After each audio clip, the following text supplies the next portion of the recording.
Hello and welcome to the lecture about quicksort. Quicksort is based on the divide and conquer approach in which the array is split into subarrays to recursively sort elements. An element will be selected as pivot and splits the given array around the picked pivot. There are different ways to pick pivot, but in this lecture we pick the last element as pivot. Just as a quick clarification, note that we start from the leftmost element to traverse the array. In that case, we will keep track of the index of the smaller and greater elements compared to the pivot. I know that maybe it seems a little bit confusing, but it will get easy to understand when you see how the algorithm works on the given array. Let's get started with the example. We choose last item as pivot. First, we should assign the length of the array to n, and then call quicksort function that has three parameters, array 0 and n minus 1. 0 is the leftmost item in the array and n minus 1 is the last item within the array. Therefore, low is equal to 0 and high is equal to 5. Now let's get started by the first function. The first if condition will check if the array has only one element, then it will return that item, because an array with only one item means it is already sorted and there is nothing to compare with. Next if condition will check if low is smaller than high. If true, then go to the next line and call partition function that is for traversing the array to find smaller and greater items compared to pivot. It means that we put all elements less than the pivot in a group called less than pivot and greater items in a group called greater than pivot. Let's go through our code. I is equal to low minus 1. Then assign the last item of the array to the pivot. And then go to the next line to a start for loop. The loop starts from 0 to 5. The first if condition will check if the first item of the array is less than the pivot to put it in the smaller group. The condition is true, therefore go to the next line and increment I. Go to the next line, and because I and j are the same, then swapping means swap 15 with 15. Therefore, because we know this item is less than the pivot, then we put it in the smaller group. Go back to the for loop and increment j and check if 64 is less than the pivot. The condition is not true and 64 is greater than the pivot. So we put it in the greater group and go back to check the next item. This time ARR of j is equal to 6 and 6 is less than the pivot. Therefore, the condition is true. Go to the next line and increment I. Then go to the next line and swap 6 with 64 to put 6 in the smaller group.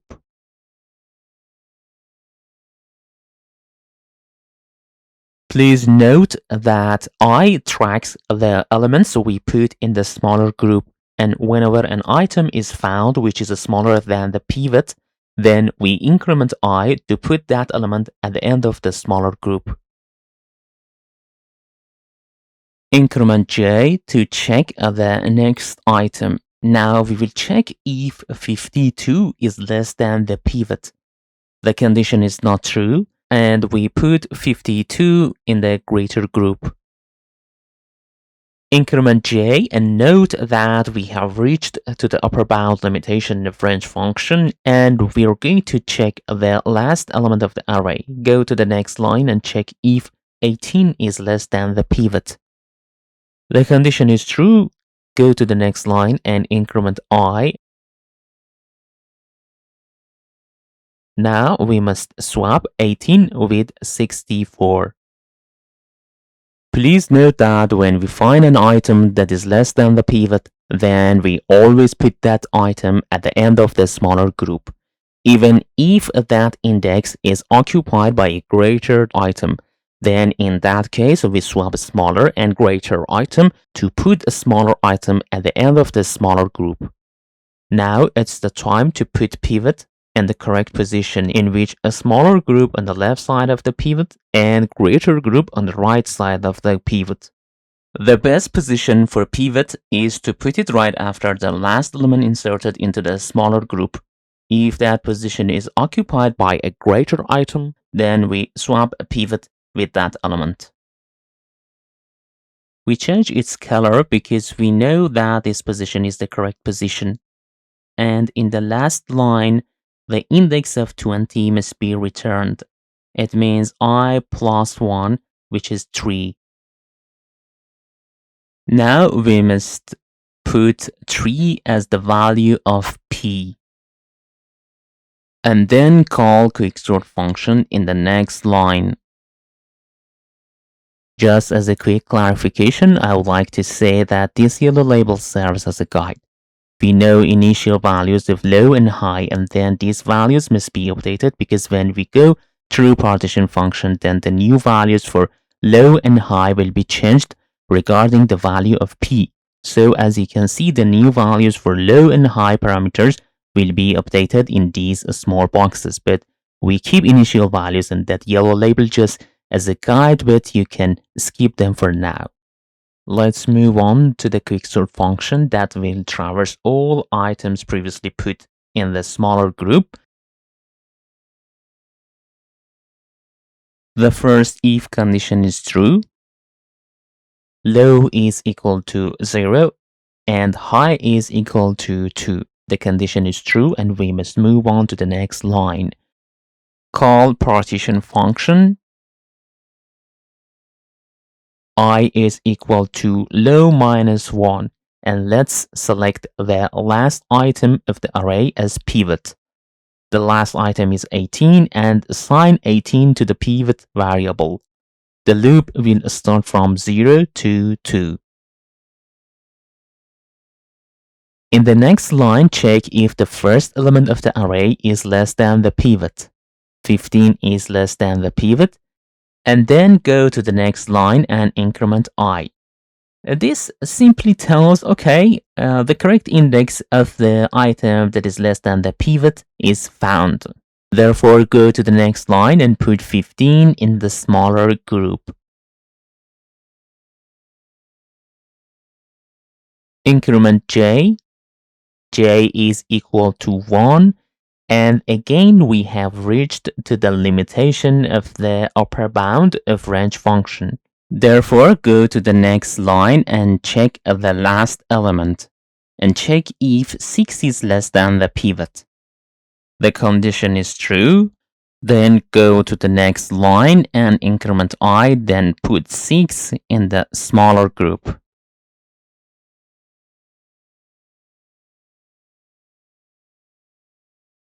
Now go to the next line, and because we didn't have any element as the greater group, then ARR of high and ARR of I plus 1 is the same. Accordingly, we can figure out that pivot is in correct position, so swapping doesn't make sense except swapping 18 with 18. Therefore, the function returns I plus 1, which is equal to 2. The value of p becomes 2, therefore go to the next line to call quicksort function. Update the value of low and high regarding the value of p. Low is equal to 0 and high becomes 1. Call quicksort function for the subarray currently found as the smaller group. The first condition is true, and the second one is also true because low is less than high. Low is equal to 0 and high is equal to 1. Therefore, go to the next line and call partition function. I is equal to low minus 1, and we have only two elements, 15 and 6. Therefore, pick the last item, which is 6, as the new pivot. And in the next line, start the loop. J is equal to 0. Go to the next line and check if 15 is less than 6. The condition is not true, and we put 15 in the greater group. Now we have no elements to compare with the pivot. Therefore, go to the next line and swap 6 with 15. And as mentioned earlier, all elements greater than pivot must be placed on the right side of the pivot. The position of 6 is true, so we change its color to green for more clarity, but still we do not know if 15 is in its correct position. Then go to the next line and return I plus 1, which is equal to 0. Go back and now P is equal to 0 and update the value of low and high regarding to the value of P. Low is still 0 and high is minus 1. Call quicksort function and check both if conditions. This time, the second condition is not true because the value of low is not less than the value of high. Simply put, because we had no smaller group in previous step, in which 6 was as the pivot. Let's go back and proceed with codes. Now it's the time to call quicksort function for the greater group. Update the value of low and high. Low becomes 1 and high becomes 1. Call quicksort function and check both if conditions. Go to the next line and check if low is less than the high. The condition is not true, and it means that 15 is in correct position. Step backward. We're done with this function. Go back again. Now go to the next line to perform quicksort function for the items greater than 18. But as you can remember from this step, 18 was pivot, and we had no items greater than the pivot. Let's update the value of low, which will become 3, and the value of high, which will become 2. Call quicksort function and check both conditions. As is observed, low is greater than high.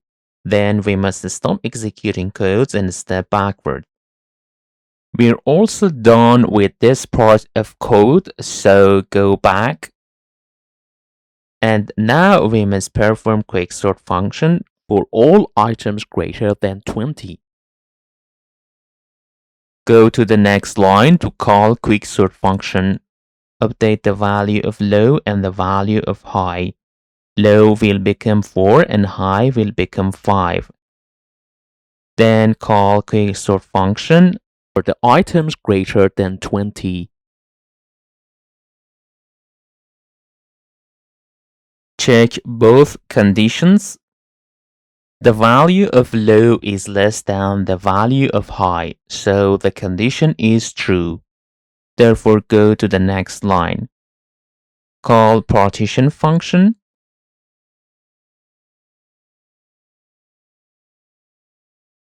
I is equal to 3, and in the next line, we must select 52 as the pivot.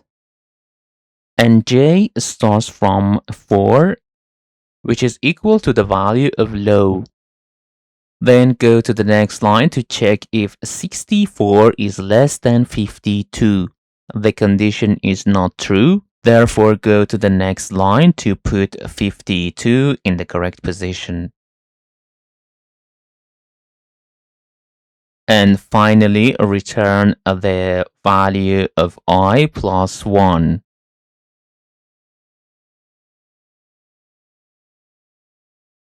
P is equal to 4, and then go to the next line to call quicksort function. But update the value of low and the value of high. Call quicksort function Check both conditions. The value of the low is greater than the value of the high. Therefore, the condition is false. Go back and go to the next line to call quicksort function for the greater items. Update the value of low and the value of high and call quicksort function.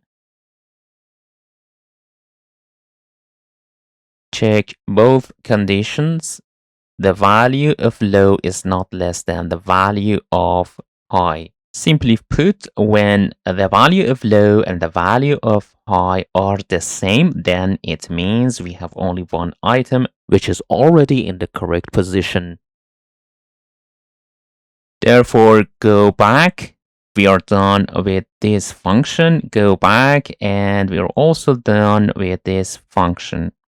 I hope that this lecture was helpful, and thanks for watching this video.